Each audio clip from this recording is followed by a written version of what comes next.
Futures are mixed this morning. We've got some green for the NASDAQ 100 futures, but the Dow and S&P futures are to the downside. This coming off a green week for all three major market gauges. The Dow and S&P 500 hitting all-time highs on Friday after that strong jobs report. The economy added, of course, 943,000 jobs in July. The unemployment rate moving down to 5.4%. Joining me now, Labenthal Global Advisors President Dominick Tavella, and joining the conversation all morning long, former Wisconsin Congressman, Fox News contributor Sean Duffy, and Republican strategist and lead partner at the Madison firm, Jonathan Madison. Gentlemen, terrific to see you this Monday morning.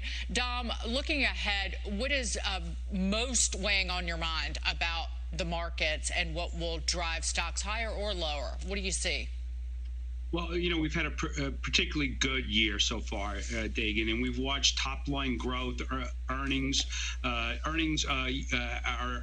averaging over 19% above what estimates were. So we've had a pretty fantastic year. But going forward now, we're going through a soft time in the markets, and I think, you know, the inflation data coming out this week is going to have some pretty decent effect on what we see going forward. What will be the reaction to the inflation data? Is your concern about what the Fed might do in response to that inflation data?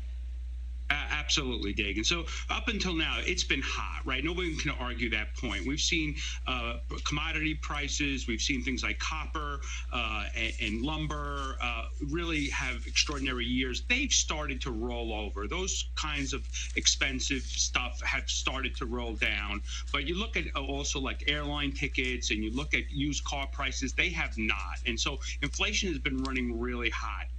Obviously, the Fed expects that stuff to roll over and be transitory. But labor has averaged over 4% growth. Labor cost has averaged over 4%. And that tends to be a lot stickier and will be a lot longer lasting. So I think the markets are focusing, the combination that labor markets have been really strong and inflation might be hotter than they even anticipated. I think the Fed's going to be in a position later this year where they have to make a decision and stop their bond buying program or slow it down at least. But they really are in a pickle, if you will. Certainly Jay Powell, the chair of the Federal Reserve, where you have now this bipartisan group of senators is signing off to spend more than $1.2 trillion. The CBO, the Congressional Budget Office, came out last week and said it will add $256 billion to the federal deficit over 10 years. Jay Powell's job is up for renewal potentially in February of next year. And you've had the Fed so far, they've monetized these debt. The debt is being monetized by the Federal Reserve. And so how can they possibly even think about pulling back on the bond buying when these yuckos in government can't stop spending money? Yeah, in a pickle, exactly right. In a perfect world, Fed Chair Powell would like to let inflation run a little hotter than normal, get the economy more head of steam than it currently has. But the reality is that at the end of the day, the markets will decide where interest rates go. And if the markets interpret that inflation is really going to stick around for a really long time, and we watched this in the early 80s, the bond vigilantes come in and simply go, I am not going to buy those bonds knowing that inflation is going to eat up all my earnings. And interest rates are going to go higher and higher and higher. And the Fed's not going to have a choice. So they're going to have to play this game. I think there's going to be a lot of pressure on the Fed to at least indicate to the investment community that they're going to start thinking, and eventually they're going to slow down the bond buying program. And I think that happens before the end of this year. What about at the Jackson Hole conference? When is that? It's coming up later this month, isn't it, Dom? Yeah, coming up the end of this month, but we have really important data coming out on CPI and PPI data Wednesday and Thursday of this week. Again, everybody expects it to be hotter than normal. The question is, will it linger around much longer than what the Fed is telling us, or will it roll over? We watched the price of lumber come way down again, but when you give somebody a 4%, 5% raise so they can come back to work, so they can come back to the office, you can't not wake up 6 months later and go, oh, it's all good now, and we're going to take that raise away.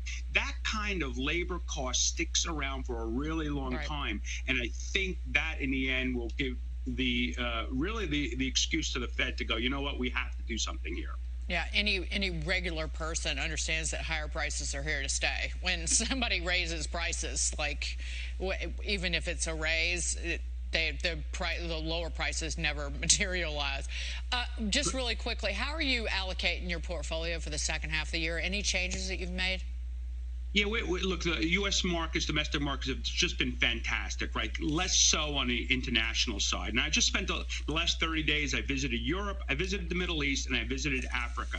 And I can tell you all three continents are really struggling to try to deal with COVID and get their businesses back in line.